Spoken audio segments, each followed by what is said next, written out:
আমরা মাসব্যাপী জন্মদিনের কর্মসূচি পালন করবো। পার্টির বিভিন্ন কর্মসূচি রয়েছে। আপনারা জানেন যে জন্মদিন সাধারণত একটা কেক কাটা হয়, অনেক আনন্দ ঘন পরিবেশে আনন্দ উৎসব করা হয়, একটা ফ্লাওয়ারিশ পরিবেশে আমরা সেই জন্মদিনের উৎসব পালন করি। কিন্তু প্রিয় ভাইরা, আজকে একটা ব্যতিক্রম অনুষ্ঠান আপনারা দেখছেন না, এখানে তো কোনো কেক কাটা হয়নি বা কোনো রকম আনন্দ উৎফুল্ল কোনো পরিবেশ আমরা সৃষ্টি করিনি।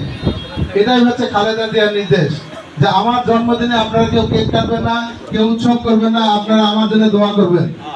আমার শারীরিক অবস্থা একটু এতটা ভালো নয়, আপনারা দোয়া করবেন যাতে আপনাদের মাঝে আমি সুস্থ হয়ে আগের দেশনেত্রী বেগম খালেদা জিয়া সাবেক প্রধানমন্ত্রী বিএনপির চেয়ারপারসন হিসেবে আজ যেন আপনাদের নেতৃত্ব দিতে পারি, সেই দোয়া উনি চেয়েছেন সকলের কাছে।